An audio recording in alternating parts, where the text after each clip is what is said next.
And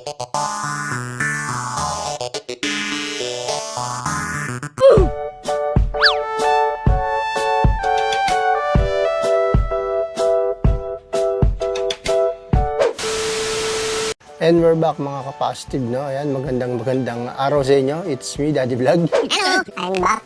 Ayan, bago ko muna simulan, gaya ng nakagawian, maraming salamat muna sa mga subscribers ko sa YouTube. Ayan, Thank you.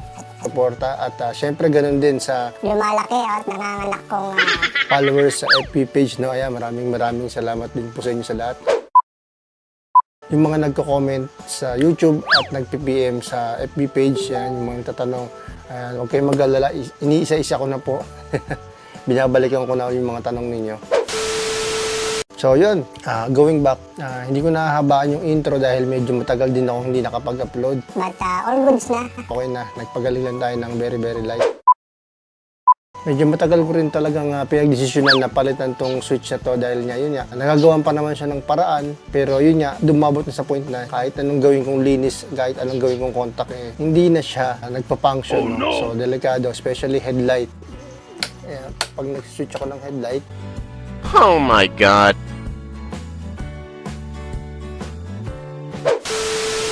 at yun na nga, no? Binigyan tayo ni Kuya JM ng domino switch. Kaya makakapagpalit tayo ngayon. No? Shoutout sa iyo, Kuya JM. Maraming salamat sa regalo mo. Yung domino switch mga ka-positive, no? Hindi siya plug and play. What? Kung makikita nyo naman, meron kagad siyang tatlong hiwa-hiwalay na wire compare sa stock ng Sporty, no? So, ang mangyayari niyan is magtatabas tayo. Hindi lang yung kaliwa, pati yung kanan din. Pero, ang kagandahan sa kanya is color code lang din siya. Okay. So, hindi kayo maliligaw Magtalop-talop yung mga wire dyan. So, madali lang yan. At yun nga, ang nagustuhan ko lang dito talaga is yung meron siyang additional na switch dito sa taas. Dito sa kanyang kanan na switch. Dito wala, sa stock. So sa iba, ang ginagawa nila is kill switch daw. Ayan, although kanya-kanya naman talaga. Sa akin kasi naisip ko na simula pa lang, in case magkaroon ako ng mini driving light, gawin ko siyang switch ng mini driving light. Gusto ko yan! Sa kaliwa naman mga ka-positive is yung kanyang switch lahat ng headlight, high-low, left and right, tsaka yung busina. Ang nagustuhan ko sa kanya is meron na siyang built-in hazard, no? What? So yun lang naman. Baklasin ko na muna tong head cover niya para makuha na natin yung mga switch, stock switch. Ayan. So, let's go. Let's do this.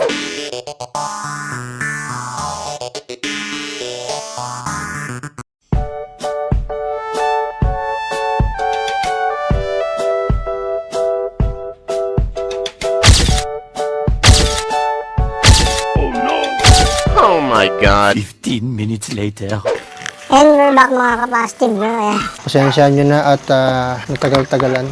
Struggle ako dito sa kanyang choke. So, mahirap siyang tanggalin. Medyo nilakihan ko lang din yung butas nito dahil maliit compare sa stock, no? Maliit yung butas ng domino. Then, yun yan, no? Ito na yung aking stock switch. Ayan, kung makikita nyo naman, talagang napakadugyot na. Yung isa pa nga, inaagyo na. Ayan. Ngayon, magtatalop na tayo o magtatanggal na tayo ng wire. Kunahin ko muna siguro yung kanan, no? Dahil konti lang ang wire nito, nasa 5. So, set aside na muna natin to si kaliwa. So, focus muna tayo dito kay kanan. No? Ang nandito sa kanan is yung kanyang park light, headlight, tsaka push start. Ngayon naman, park light na lang yung nandito sa domino switch, push start, at yung additional switch niya. No? In the future, so, lagyan ko na lang to ng mini driving light switch. Ayan. Pag nagkaroon tayo. Okay. Ayan. So, color coding na mga ka-positive. Park light at headlight. Ayan. So, tatanggalin natin tong wire na to, yung blue at black. Negative, positive. Ayan. Tapos, tayo dito sa blue at black. So, hindi ko isasagad mga ka-positive kasi sayang tong socket eh. Pwede pa naman.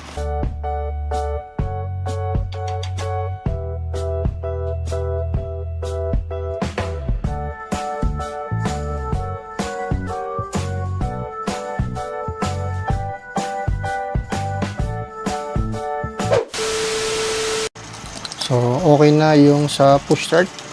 Then, ito yung sa switch dito. So, hindi na natin to papakialaman muna dahil Wala pa naman ako ilalagay. so, set aside muna natin yan. So, proceed na tayo dito sa kanyang park light. Sa socket naman yung mga capacitive, pagsasamahin na natin tong blue, dalawang blue dito sa isang blue. Then yung dilaw sa dilaw. Alright.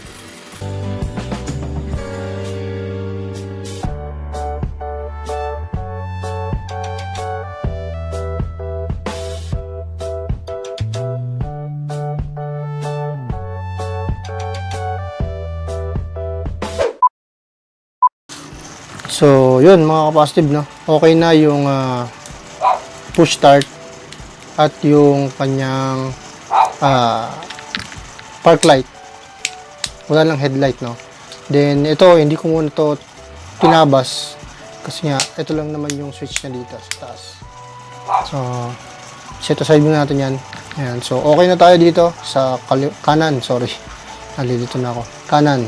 Ayan. So, tatlong wire pa rin naman siya. Ito kasi, iwan muna natin yan dyan.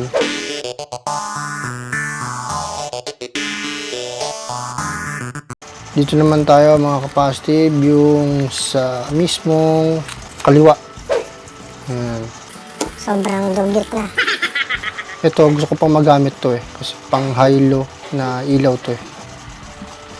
So, tinalupan ko na para mas makita ko. Itong dalawang wire na to is yung pang high and low. So, kukunin natin to. Lalagyan natin dito sa kabila. Hiwalay kasi siya. Ayan, nakahiwalay siya sa mga socket. Unahin natin is yung tong black pink. Black pink in your area.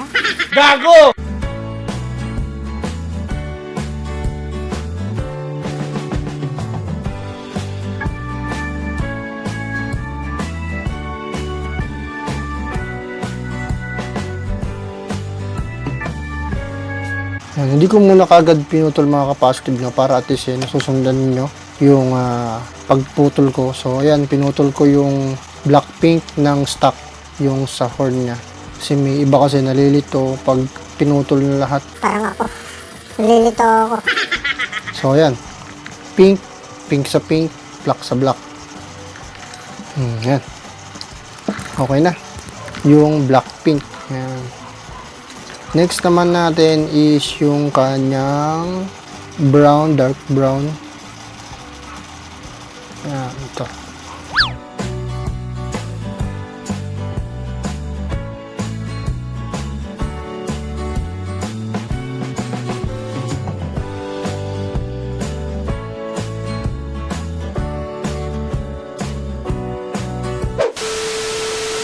So, last na mga capacitive, ito naman yung blue ang kukuha natin sa blue. Tapos tong dalawa is yung high and low. So, matapos na tayo. Kabit na natin para ma-check. Kung tama ba itong pinagagawa ko? Joke lang. Tama to. Yun, nasundan nyo ba mga capacitive? Horn switch nya, black pink sa black pink. Then naman yung kanyang signal left and right na may kasama ng hazard, green, dark brown, brown na may white. At then last naman is yung sa headlight na blue. Then itong dalawang natitira is yung sa high and low niya. Okay, so lagyan ko lang muna ng electrical tape. Then proceed na tayo dun sa panel.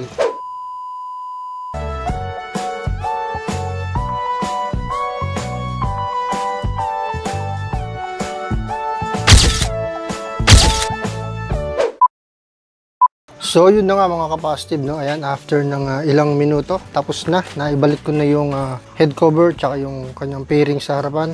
Ito na, okay na siya. Ayan, so Double check, double check. ayan. So dito tayo sa busina. Ayan. At ito yung talagang nagustuhan ko mga capacitive, no? Signal light. Ayan, nagsi-signal light na siya. Ayan. Kaliwa, kanan. Ayan, kanan. Charap.